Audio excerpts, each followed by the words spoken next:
Hi, my name is Michael Stephen Daigle. I'm an author from Phillipsburg. This is my story that was contributed to the Lehigh Valley Writers Group 2020 anthology. It's called Danny's B-29. The summer days melted into each other, cloudless times with no breeze or bird songs, just the grinding complaints of cicadas. It was supposed to be the summer of me and Katina and Danny. Instead, it was the summer of me.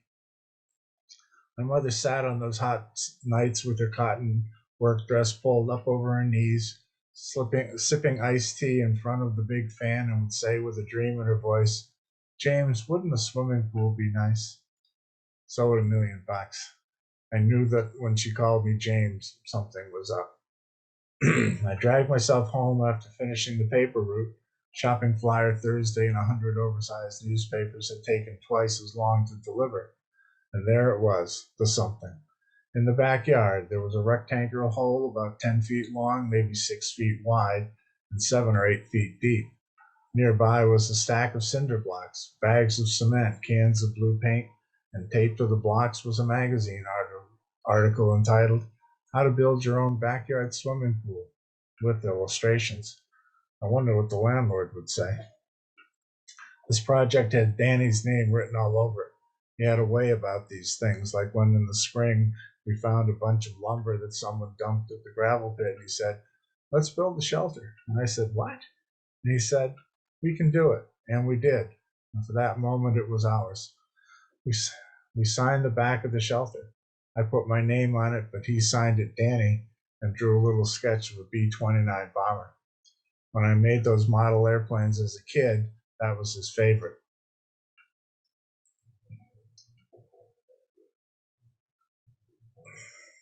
As I stalked around the hole, heel to toe, I calculated a design and a plan. Thinking of my mother's face, I really didn't have a choice. My foot was about 12 inches long. Each block was about a foot across and 6 inches tall, so at 10 feet alongside, that was 10 blocks in each row. 2 blocks equaled a foot, and with maybe 8 rows for each side, that's 320 blocks with total length. 8 rows deep and 6 feet wide for 96 blocks for the end times 2 or 192 blocks for the width made like 550 blocks. My head was spinning. It was just numbers, I told myself. I counted 100 blocks sitting by the hole. Oh man, I was going to need way more, and more cement, and maybe 10 friends to get this done before school started. And then I thought, for what? I didn't even have 10 friends. Threw my hands up and yelled, Why me? In the hole, I leaned against the wall and scraped a line at the top of my head. Danny was 3 inches taller. Flat footed, he would have touched the grassy edge. I looked at the instructions. People in the pictures sat smiling around the smooth looking pool, laughing and drinking stuff. Then I stared at the hole in my backyard. It would never be smooth, and no one would be smiling. It would be a stupid, half done, blue walled hole forever. Then there was me, 14-year-old, feeling small and alone under the vast blue dome of a burning late summer sky. One single kid, trying to stand balanced in a world tilting, sliding off the scale with anyone who could catch me gone. Anyway, I started working the next day. I had found a shovel, a level like 4 feet long, a short ladder, a garden hose, a couple of buckets, and a plastic tub I could mix with the cement in. It took me a couple of hours to unpack the cinder blocks and lay them in rows around the outside of the hole. The ragged dirt edge of the rim announced loudly with each clump that fell into the hole how radically, immensely, confoundedly, and universally stupid this whole project was. I stood in the center of the hole and screamed to the high heavens, What else do you want from me? It wasn't my fault. I picked up the shovel and threw it against the opposite wall where it gouged a 6 inch hole in the dirt. The wall went up easier than I thought, though. Either that or I knew so little it didn't know what I didn't know what I was doing wrong. I decided to start one of the long walls and figured out the rest later. That's what Danny would do. I thought either that or he'd laugh. but it was straight, level, and flush. Wow. I wasn't even sure what to do with the bottom of the hole. The article on the instructions called for a plastic liner. Of course it did. Undeterred and lacking any more blocks and no means of sealing the bottom, I decided to paint the wall. The directions said to prime the surface, and of course I had no primer. So I guessed that 2 or 3 coats of blue paint would work. It was a nice colored blue, and I imagined that filled with water, the pool would shimmer all sparkly in the sun. Maybe my mother would smile. Katina would throw her arms around my neck and kiss my cheek, and Danny. I overturned one of the buckets and sat eyes closed, leaning on the blue, partly built wall. Sweating, exhausted for the first time, empty and aching, I faced it. Danny was gone. I heard someone walking through the yard, and I imagined it was the landlord who would stand over me, scratching his head and ask in his deep, landlordy voice, "Son, just what the heck are you doing?" And I would reply, "That's a very good question, sir." But it was only Randy. He lived on the other side of the.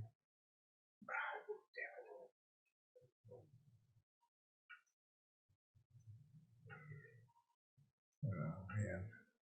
It was only Randy. He lived on the other side of the woods, and I'd see him meandering through the fields with a long stick like a voyager making his way across the Great Plains. Randy emerged from the tall grass and leaned over the hole with his hands on his knees. "What you got here, Smitty?" he asked me suspiciously. A hole. I stood and stretched. A hole with one wall that is painted blue. "What's it gonna be?" "Root cellar? Bomb shelter?" I replied. "Swimming pool." Randy jerked to his full height and walked around to the partially constructed wall and reached down and touched the blue paint. "No way," he said, as serious as God. I started laughing. "Yeah, way." Randy sat and dangled his feet into the hole. "Well, it's lovely." "No, it's not," I laughed. "It's crap. It's a stupid blue hole, and it's not even done. It'll never be done. It'll be this half-built, stupid blue wall forever." Closed his eyes, laughing. "Yeah, man, this is just crap. Unbelievable. Danny put you up to this?" Randy and Danny never got along. Different sides of the tracks and all that. I let it slide. Danny would walk away, so I did too. Turned out Randy wanted to see my collection of plastic World War II model airplanes. The kid was a war buff and knew his family's service history back to the Civil War. He could cite battlefield strategies from Bull Run and Richmond, Gettysburg, or the Battle of the Bulge, and to quote statistics about killed and wounded like they were shopping lists. A couple of uncles had been pilots. For years, as a little kid, I carefully assembled the plastic models from Revell monogram Lindbergh kits. Mustangs, Lightnings, Thunderbolts, Dauntless dive bombers, ME-109, Zeros, B-17s, everything I could find in the downtown toy store to make that history real, if it cost less than $1. I'd sit alone for hours and carefully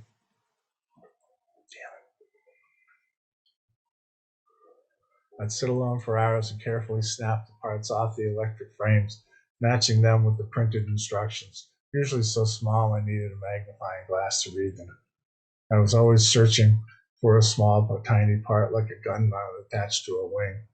Then I'd sand off the excess glue so I wouldn't leave fingerprints on the wings and fuselages. I'd assemble the propellers so they would spin when touched, and then paint the planes copying the drawings on the box covers. I think everybody wanted to say they did something. And I did this. It made me proud, just like our little gravel pit shelter with our names on the back, mine and Danny's. Some plane filled a row of shelves in my bedroom. Others hung from the ceiling of light string, conducting imaginary combat missions, U.S. versus Germany or against Japan. Danny and I would lay on the floor and blow spitballs at them. Then, just like that, I took them all down and stored them in the garage. Moved on to baseball and rock music and the fabulous Katina, who sadly was in Paris just then taking piano lessons at some fancy music school. As much as I appreciated the stories that those planes represented, just became plastic toys. No glory, no dreams, just old toys. So I hauled myself out of the pool hole and got the box from the garage. Randy removed a P-38, one of his uncles flew one, and a Zero, and began to swoop them through the air in half-barrel rolls and loops, making plane engine sounds and rat-a-tats of gunfire. Then the Zero flopped over into a dive into the ground, pilot dead, and the plane aflame as another American pilot saved the day. Picked up a Mustang and winged it around, and as much as I wanted it to mean something, there was no fun in it. Funny how the meanings of things change or events change them. Wait a minute, I said, and ran into the garage and emerged with 6 or 7 tubes of model glue and some matches. Really? Randy said, smiling and biting his lower lip, immediately catching on. Yeah, really. They're just things. I'll throw them away anyway. Me and Danny. I coughed and closed my eyes. Hey, Smitty, I didn't mean anything before. I mean, when I said, Randy, it's cool. Picked out a German bomber and spread glue on the wings and lighted it. Blue flame flickered to life, and then wisps of black smoke rose. I wiggled the plane back and forth a couple of times to fan the flames, and they erupted. Goodbye, childhood. Hello, whatever, I said more seriously than I intended. Randy did a double take, but said, right on. The air became thick with speckled with dark plastic-smelling smoke, and I tossed the plane towards the blue wall where it smacked in a glorious flaming mess. Cool, Randy said, and pulled out a Zero and spread glue on the wings and set it on fire. One by one, planes flew flaming into the wall, crashed gloriously into the bricks, and crumbled to the ground, joining the growing pile of burning plastic. Randy whooped and yelled at each throw, and I grew silent. I threw them harder, missing the burning pile on purpose, splintering them into the blue, now smeared wall, each throw an act of simmering sorrow unleashed. The air stung with acrid smoke, and flecks of black ash landed on our arms and hair as we watched the wreckage of my childhood burn. Randy picked up the last plane, a B-29. No, not that one, man. I reached for the model. I'll do it later. Danny had painted that one, painted till after dark, till his old man was asleep. One day I'll fly, he said. Fine, it's your stuff, Randy said, shrugged and handed me the plane. He started to leave. Thanks, I said as he started at the smoldering black pile. For sharing the destruction of whatever we had done. I shook my head and wore a slight grin. How do you survive all this stuff, huh, Randy? Randy stopped and turned and scratched his nose, a closed look on his face. Maybe he was running all those numbers, all those lists. Not all of us do, he said. Then he left. I tossed the empty glue tubes into the smoldering fire. They steamed, then flared for a moment. I wanted to feel lighter, transformed, and somehow blowing up the toys of an early childhood would have been satisfying, liberating. It could have been Danny instead of Randy. Instead, I felt incomplete, buried, sinking, swallowed by a darkness. I wondered if Katina missed me, or was even coming back. Wondered how I would remember Danny. I sunk down to the bucket again, alone in the fading sunset, leaned over and buried my head in my folded hands. I tried to settle the rattling thoughts in my head, but they only rattled louder. Then from a noise, there was a nasal whining voice of the preacher who led Danny's funeral service. He had hardly mentioned forgiveness, but spent more time talking about penance, or worse, blame, as if someone, maybe Dan's mom, or maybe someone like me, was going to have to account for the error of our ways or let Dan commit the act he did, like it was our fault that a 14-year-old kid who reached the limit he didn't know he had when anyone who knew his father was aware of what a pathetic, stupid drunk he was and how he beat his wife and kid and wrecked their home and never listened to anyone, and how after he beat his wife into unconsciousness, that last time he drove his son into a corner from which Dan could only see one way out. So with no one around and the gunshots that killed his old man probably ringing in his ears, Danny went to the gravel pit. They made me find him. It's about my friend, I screamed to the empty sky. The kid who never had a chance. I collapsed on the dirt floor of the pool and held my hand, pulling my hair, repeating, damn it, damn it. Then I looked at the B-29 and the scarred blue wall and remembered seeing in the garage a box filled with paint, cans, spray paints, brushes, and what all. Found some blue spray paint and covered the charred bits of plastic clinging to the wall. Then for some white and red and yellow for clouds. Then with a can of gray and a wide brush, I slathered on some wings and a fuselage and propellers with yellow rings and a blue circle with a white star. Then with a light brown paint, I put on the small lean-to, and with black paint brushed on Danny's name, Danny's B-29. Wanted to smile for my friend, but the things we shared. Instead, I wept for my lonely lost self.